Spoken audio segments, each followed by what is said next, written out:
जय हिंद students, welcome back to another lecture of circles. पिछले लेक्चर में मैंने आप लोगों को 10.4 एक्सरसाइज होमवर्क दी थी और आप लोगों ने तो कोई डाउट पूछे नहीं है सच, बट मुझे पता है कि जिन लोगों ने एक्सरसाइज की होंगी या आगे करेंगे उन लोगों को 10.4 एक्सरसाइज के क्वेश्चन नंबर 5 और क्वेश्चन नंबर 6 में ज़रूर डाउट होगा और ये इंपॉर्टेंट क्वेश्चंस भी है। इसीलिए मैं एक्सरसाइज 10.4 के क्वेश्चन नंबर 5 और 6 को इस लेक्चर में डिस्कस करने वाला हूँ। ठीक है, तो चलिए स्टार्ट करते हैं। क्वेश्चन है, 3 girls Reshma, Salma and Mandeep are playing a game by standing on a circle of radius 5 metre drawn in a park. एक पार्क में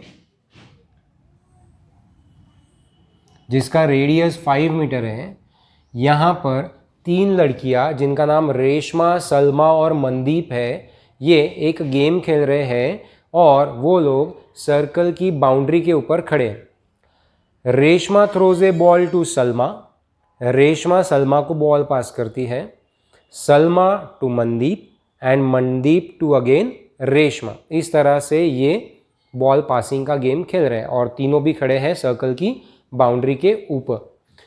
अब if the distance between Reshma and Salma and between Salma and Mandeep is 6 metre each. अब देखो situation क्या है। यहाँ पर रेशमा है, रेशमा सलमा के पास बॉल पास कर रही है और रेशमा और सलमा में 6 मीटर का डिस्टेंस है।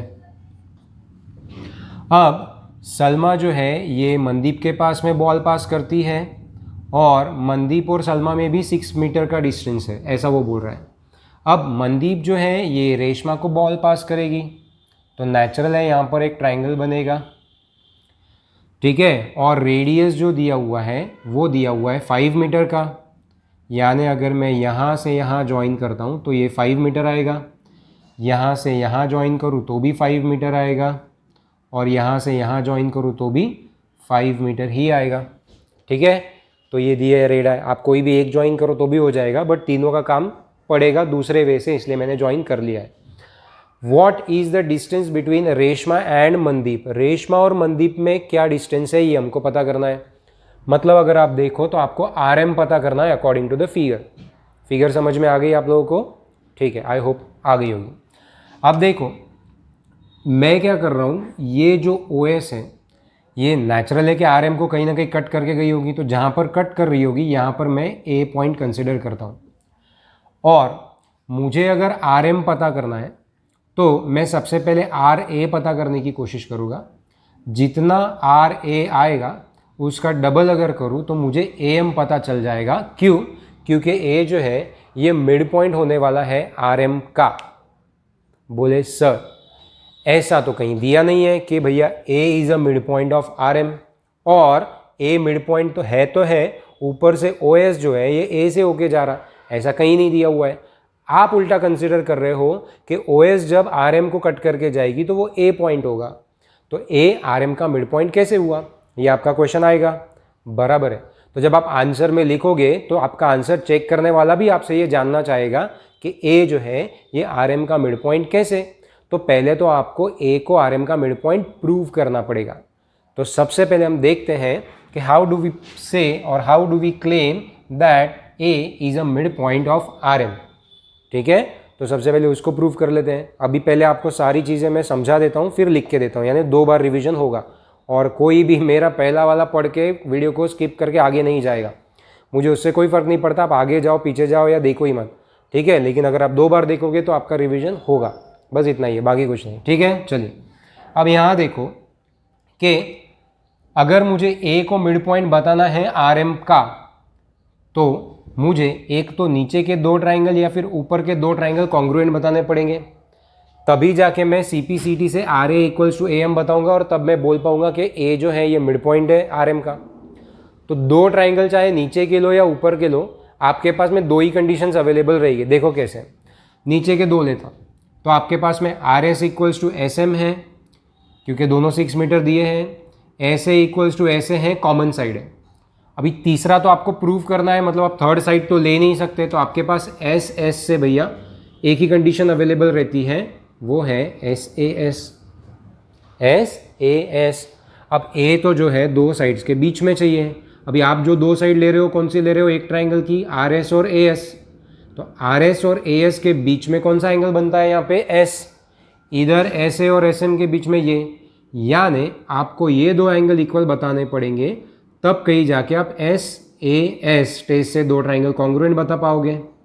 आपको ये बात समझ में आई? ऐसा इसके पहले भी हमको बहुत सारी बार दिक्कत आई है, तो हमने उसको कैसे सॉल्व किया है, हमने क्या किया, नीचे के दो छोटे ट्राइंगल को कॉन्ग्रुएंट बताने के पहले ये जो बड़े दो ट्राइंगल्स हैं उनको कॉन्ग्रुएंट बता दिया, और उन ट्राइंगल के कॉन्ग्रुएंट होने का फ़ायदा हमने सीपीसीटी से लिया और हमने ये दो एंगल्स इक्वल बताए और फिर ये दो ट्राइंगल को कॉन्ग्रुएंट बताया। बोले सर फिर इतना ही था तो ऊपर के दो क्यों नहीं बता दिए कॉन्ग्रुएंट, तो वहाँ पर भी वही दिक्कत थी। देखो R O equals to O M होता, क्योंकि both radii of the same circle, O A common side होता, तो हमको ये दो एंगल्स इक्वल चाहिए रहेंगे। तो ऐसा करते वक्त भी हमको बड़े दो ट्राइंगल ही कॉन्ग्रुएंट बताने हैं, इसीलिए मैंने आपको चॉइस दिया कि आप एक तो नीचे के दो ट्राइंगल कॉन्ग्रुएंट बताओ या ऊपर के दो, मेथडोलॉजी सेम रहेगी, इसमें कोई चेंजेस नहीं रहेंगे। ठीक है, तो चलिए अब हम ऊपर के दो पे फोकस करते हैं। अब अगर मुझे ऊपर के दो पे अगर फोकस करना है तो पहले तो मुझे बड़े दो ट्राइंगल कॉन्ग्रुएंट बताने पड़ेंगे, तो वो दो मेरे पास कॉन्ग्रुएंट है क्या, तो देखते हैं। तो देखो अगर मैं ये ट्राइंगल जो मेरी उंगली से आप देख पा रहे होगे, मैं नाम भी पढ़ के बताता हूँ, आर एस ओ और दूसरा एस एम ओ, ये दो बड़े ट्राइंगल्स हैं। इसमें अगर हम गए तो देखो R O equals to O M आता है, radii of the same circle, दूसरा O S equals to O S आएगा जिसको आप कॉमन साइड बोलोगे, और तीसरा R S equals to S M given है, दोनों 6 मीटर है। तो इस तरह एस एस एस टेस्ट से दो ट्राइंगल कॉन्ग्रुएंट हो जाते हैं, तो सीपीसीटी से मैं बोल सकता हूँ ये दो एंगल्स इक्वल हैं। अब इन दो एंगल्स का यूज़ मैं वो दो ट्राइंगल कॉन्ग्रुएंट प्रूव करने में यूज़ करूँगा। तो देखो यहाँ पे फिर से अगर हम देखते हैं तो ये दो ट्राइंगल में जब आप जाते हो तो आपको दिखेगा क्या, R O equals to O M, again radii of the same circle, O A equals to O A common side, और यहाँ पे जो दो एंगल अभी अभी हमने इक्वल बताए हैं फ्रॉम वन आप बोल सकते हो, तो वो दो, यानी 3 कंडीशंस हो गई। तो एस ए एस टेस्ट से दो ट्राइंगल कॉन्ग्रुएंट हो गए, एस माने आर ओ, ए मतलब यहाँ का एंगल और एस मतलब ये ओ ए। उसी तरह इस ट्राइंगल में भी एस ए एस, तो एस ए एस टेस्ट से दो ट्राइंगल कॉन्ग्रुएंट हो जाते हैं। तो सीपीसीटी से आप बोल सकते हो कि आर ए और ए एम ये कैसे हैं, इक्वल है, मतलब ए क्या हुआ, मिड पॉइंट। यहाँ तक समझ में आ गया? बोले ठीक है। अब इसके अलावा यहाँ पर 90 डिग्री का भी एंगल बनता है। बोले क्यों बनता है, तो देखो अभी अभी हमने ए को मिड पॉइंट बोला आर एम का, सर्कल के हिसाब से आर एम कौन है, बोले कॉर्ड, कॉर्ड का ए कौन है, मिड पॉइंट, मिड पॉइंट से सेंटर को ज्वाइन किया तो वो लाइन क्या होगी कॉर्ड के ऊपर, परपेंडिकुलर। हमने थ्योरम देखा था इसके 2-3 वीडियो पहले। ठीक है, तो यहाँ पर 90 डिग्री भी आ जाता है, तो आप 90 डिग्री कहीं पे भी रखो, ये चारों साइड से 90 डिग्री है, ये बात को ध्यान में रखना। ठीक है, तो अभी अभी हमने दो चीज़ें पता की, क्या, पहला कि A is a mid point, यानी मैं यहाँ पे अगर ऐसा बता दूँ तो गलत नहीं होगा, पर मैं बताऊँगा नहीं फिगर में, सिर्फ आपको समझाने के लिए, आप नहीं करोगे, जितना गिवन है फिगर में उतना ही ले सकते हैं। 90 डिग्री भी आप ले नहीं सकते हो, दिखा नहीं सकते हो फिगर में, जब आप प्रूव करोगे उसके बाद यूज़ ज़रूर कर सकते हो, बट फिगर में वही चीज़ दिखाओगे जो गिवन है, और ये दो एंगल्स भी इक्वल है, तो ये मैंने आपको समझने के लिए दिखाया है। ओके, सो नाउ अब यहाँ पे मेरे पास में ये इक्वल आ गया और ये परपेंडिकुलर आ गया। अब देखो क्या कर रहे हैं हम लोग, ये रेडियस जो है ये भी 5 मीटर की है, राइट, तो इसको x ले चुका, तो यहाँ पे अगर मैं OA का वैल्यू y लेता हूँ तो ये पूरा OS जो है ये 5 है, 5 में से ये y रहेगा इतना, तो इतना कितना रहेगा AS, तो ये रहेगा 5 माइनस y। समझ गए? ठीक है यहाँ तक के? ओके, अब इसके आगे क्या, तो इसके आगे मैं बताता हूँ, पहले अभी जितना मैंने बताया उतना मैं पहले आपको लिख कर देता हूँ। ठीक है, चलिए देखते हैं यहाँ पे लिखेंगे कैसे। आप गिवन में क्या लिखोगे, टू फाइंड में क्या लिखोगे, ये आपको पता है कि क्या करना है। मैं आपको यहाँ पे सॉल्यूशन से फिर से स्टार्ट कर रहा हूँ, वैसे भी हम स्टार्टिंग में गिवन ही लिखते हैं, तो यही रिपीट कर रहा हूँ मैं जो गिवन में होना चाहिए। हम क्या बोलेंगे, let O B the centre of a circle of radius 5 meter and R, S and M are the positions of Reshma, Salma and Mandeep on the circle such that RS is equals to 6 metre. अब ये समझ में आता है, RS is a distance between Reshma and Salma, और यहाँ पे आपको रिस्पेक्टिवली लिखना पड़ेगा क्योंकि RSM, तो R पहला इसको और मनदीप को M, तो RS is equals to 6 metre is equals to SM। ये हमको गिवन है, बराबर है, ठीक है। अब यहाँ पे हम लोग बोलेंगे now OR is equals to OS is equals to OM is equals to 5 metre. यहाँ पे रीजन में रहेगा रेडाई ऑफ सेम सर्कल। अब ये एक बार लिख दिया तो बार बार आपको रीजन लिखने की ज़रूरत नहीं है। आप बोलोगे let OS intersects RM at A। अब देखो मैं यहाँ सॉल्यूशन में इतना डिटेल लिख रहा हूँ कि अब अगर मैं ऐसा डिटेलिंग करता हूँ तो मुझे गिवन लिखने की ज़रूरत नहीं है। क्यों? मैं यहाँ पे गिवन को बाईपास कर सकता हूँ, बिकॉज ये सॉल्यूशन है ना ही प्रूफ अगर रहता है, यानी हमको टू प्रूफ बोला रहता तो हम गिवन और टू प्रूफ लिखते हैं, बट क्योंकि यहाँ पे हमको टू फाइंड का क्वेश्चन है इसलिए हमने गिवन को बाईपास किया तो भी चलेगा, लेकिन यहाँ डिटेलिंग पूरी रहेगी, ठीक है। So now let OS intersects RM at A। अब हम ये बताएंगे पहले ये दो ट्राइंगल कॉन्ग्रुएंट है करके। हम बोलेंगे now in triangle ROS and triangle OSM क्या रहेगा, RO इक्वल्स टू OM। अब लिखने की ज़रूरत नहीं क्योंकि आप यहाँ पे ऑलरेडी बोल चुके हो। OS इक्वल्स टू OS, यहाँ लिखना पड़ेगा कॉमन साइड, और RS इक्वल्स टू SM। ये भी आप वैसे तो लिख चुके हो, बट ये लिखना पड़ेगा गिवन। ये नहीं लिखे तो चलेगा क्योंकि वो radii of the same circle है और ऑलरेडी हम उसको लिख चुके हैं, तो यहाँ पे हम उसका लेवरेज ले सकते हैं, ठीक है। तो ये हो गया। तो therefore triangle ROS is congruent to triangle by SSS test. अब यहाँ पे करस्पॉन्डेंस अगर हमको देखना है तो RO के साथ OM आता है, RO पहले दो लेटर है, लेटर है तो OM और MO चलेगा, तो MO भी लिख सकते हैं, OM भी लिख सकते हैं। अब देखते हैं कौन सा बनेगा। OS के साथ OS आना चाहिए, लास्ट के दो OS है, मैं यहाँ पे S लिख के देखता हूँ, लास्ट में दो OS पहले ऑप्शन में आ रहा है, तो यहाँ पे हम ये हटा देंगे। So it is SSS test. Now since two triangles are congruent, तो हम ये दो एंगल इक्वल ले रहे हैं क्योंकि हमको इसका काम है। तो देयरफॉर एंगल ROS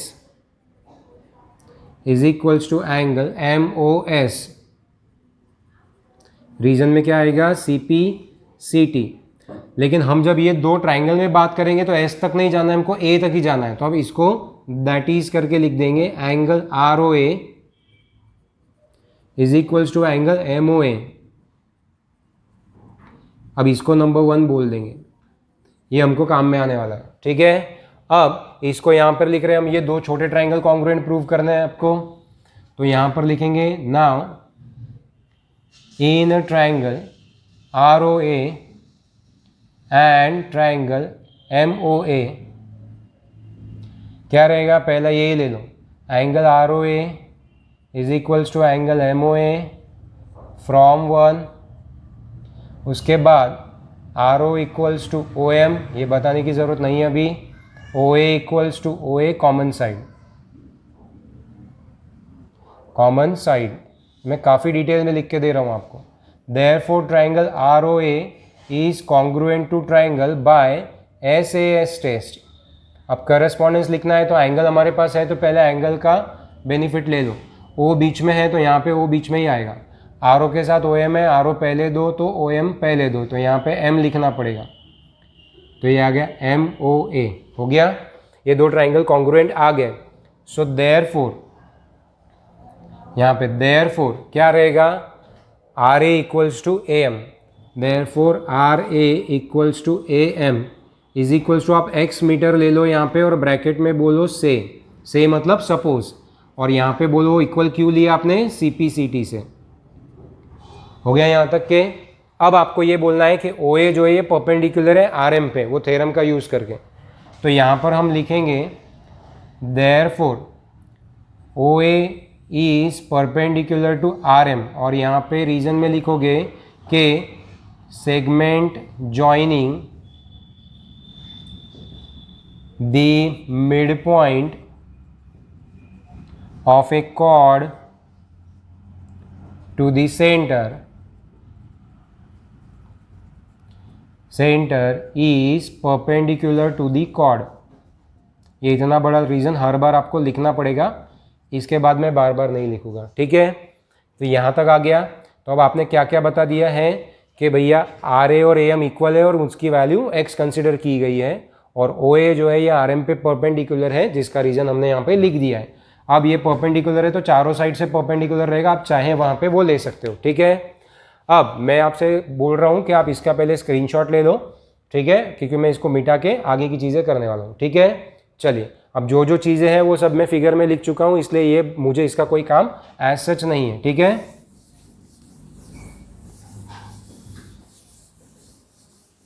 ये हो गया यहाँ तक। अब हम क्या करने वाले हैं, देखो मुझे पता करना है x।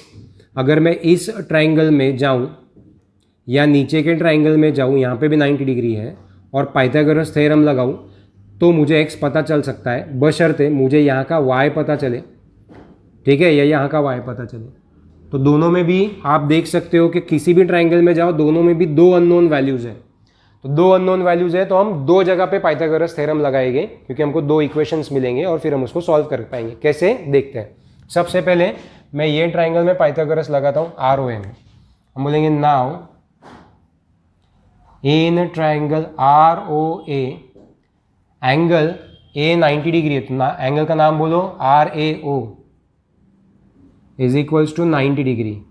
इसको अब रीजन लिखने की जरूरत नहीं, क्योंकि अभी अभी आपने बताया कि वो परपेंडिकुलर है। देयरफॉर बाय पाइथागोरस थ्योरम, बिना 90 डिग्री मेंशन किए आप पाइथागोरस थ्योरम लगा नहीं सकते, ठीक है। Now RO square is equals to RA square plus OA square, RA square plus OA square. Put the value, RO की वैल्यू 5 है, तो 5 square is equals to x square plus y square. तो therefore ये आता है 25 is equals to x square plus y square. इसको अभी number 2 बोलेंगे हम, ठीक है। नंबर 1 ऑलरेडी हो चुका है। अब नीचे के ट्राइंगल में जाओ। अब देखो यहाँ पे दो अननोन वैल्यूज है, कैसे सॉल्व करेंगे, इसलिए हमको एक और ट्राइंगल में पाइथागोरस लगाना पड़ेगा। तो in triangle RAS, in triangle RAS angle RAS is equals to 90 degree, क्योंकि वो परपेंडिकुलर है। देयरफॉर हाइपोटेनियस कौन है, RS। तो RS square is equals to RA square plus AS square. Value put करो, RS का वैल्यू कितना है 6। अभी सिर्फ सॉल्व करना है, बाकी मेन चीज़ें तो हो चुकी है। 6 स्क्वायर ये आएगा x स्क्वायर प्लस ये आएगा 5 माइनस y का स्क्वायर, ठीक है। अब ओपन करो ब्रैकेट, ये आएगा 36, ये आएगा x square, a minus B whole square की आइडेंटिटी लगाएंगे तो a स्क्वायर आएगा 25 माइनस 2ab, तो 2 इंटू 5 इंटू वाई, तो 2 इंटू 5 हो जाएगा 10, और ये आएगा y plus Y square. Identity अभी आनी चाहिए और अप्लाई भी करते आना चाहिए। अब देखो मेरे पास x square plus Y square यहाँ पे है, जिसकी ऑलरेडी वैल्यू मेरे पास अवेलेबल है 25। तो मैं x square plus Y square की जगह डायरेक्ट वैल्यू रख दूंगा 25। तो 36 इज इक्वल्स टू 25 प्लस ये वाला 25 माइनस 10y, इसके और इसके जगह पे 25 आ चुका है, ठीक है। यहाँ पे लिखेंगे फ्रॉम 2। देखो ये फ़ायदा है दो इक्वेशंस का, पहले इक्वेशन की वैल्यू मैं दूसरे इक्वेशन में पुट कर रहा हूँ, ठीक है। तो अब यहाँ पे देखो x गायब हो गया, पूरा का पूरा आंसर काय में आया बेटा, y में आया, है ना। अब देखो ये माइनस 10y उधर लेके चलो, 36 इधर लेके चलो, तो माइनस 10y हो जाएगा प्लस 10y, ये हो जाएगा 50 और ये आएगा माइनस 36। तो y इज इक्वल्स टू कितना आया, ये आएगा 14 और ये डिवाइड बाय 10, यानी कितना आया 1.4 मीटर। क्या आया y, पर बोले सर हमको तो x पता करना था। हाँ, अब ये 1.4 मीटर जब हम y के जगह यहाँ पुट करेंगे तो फिर आपको x पता चलेगा, है ना। तो ये दो इक्वेशन का फ़ायदा है। तो यहाँ पे आप बोलोगे पुट इन 1, तो यहाँ पे आएगा इक्वेशन पुट इन 2, ठीक है। तो यहाँ पे इक्वेशन 2 इम्प्लाइज का मतलब देखो अब उसमें हम वैल्यू रख रहे हैं 25 is equals to X square plus Y के जगह पे हम क्या रख रहे हैं 1.4, लेकिन y को वहाँ स्क्वायर है तो यहाँ भी स्क्वायर लिखना पड़ेगा। 25 as it is, X square as it is, 1.4 का स्क्वायर करो तो 1.96 आता है, ये 14 का स्क्वायर 196 आता है। इसको उधर लेके जाओ तो 25 minus 1.96 is equals to X square. 25 में से 1.96 माइनस करोगे तो आंसर आता है आपका 23.04, ये आ गया आपका एक्स स्क्वायर। लेकिन आपको एक्स स्क्वायर नहीं चाहिए, आपको एक्स चाहिए, तो आपको दोनों साइड लेना पड़ेगा square root. So therefore X is equals to square root of 23.04। अब ये लॉन्ग डिवीजन मेथड से आपको 23.04 का स्क्वायर रूट निकालना पड़ेगा, और मैंने आपको पढ़ाया है कि वो कैसे निकालते हैं 8th स्टैंडर्ड में। भूल गए हो तो आप मुझे व्हाट्सएप करो, मैं आपको वो 8th स्टैंडर्ड की वीडियो लिंक भेज दूंगा जिसमें मैंने पढ़ाया हुआ है, ठीक है। बट ये करना तो आपको है, मैं डायरेक्ट आंसर लिखूंगा। तो x इज इक्वल्स टू यहाँ पे आंसर आता है 4.8, ये आता है आपका आंसर मीटर, x का वैल्यू। आप सॉल्व करके देखना, इसका स्क्वायर रूट 4.8 ही आता है, ठीक है। अब ये 4.8 आ गया, लेकिन हमको तो RM पता करना है, रेशमा और मनदीप में डिस्टेंस, तो ये कितना रहेगा, डबल रहेगा, है ना। तो आप यहाँ पे क्या लिखोगे, now RM is equals to 2x, क्योंकि आपने पहले ही बता दिया है। तो RM is equals to 2 into 4.8, तो ये आएगा 9.6 मीटर। RM आ गया आपका 9.6 मीटर। समझ में आई बात सभी को, पक्का। सो द डिस्टेंस, या फाइनली आप क्या कंक्लूड करोगे, the distance between Reshma and Mandeep is 9.6 metre. तो आई होप आप लोगों को ये प्रॉब्लम समझ में आया होगा, ठीक है। अगर किसी को फिर भी डाउट है तो वीडियो को डबल देखो, ठीक है, आपको समझ में आ ही जाएगा। अब रहता है 6th क्वेश्चन, तो इसको हम क्या करेंगे, नेक्स्ट वीडियो लेक्चर में कवर करेंगे, क्योंकि बड़ा हो जाएगा फिर बहुत, है ना। तो चलिए, that's a wrap on this video, मिलते हैं अगले वीडियो में, तब तक अपना ख्याल रखें, जय हिंद।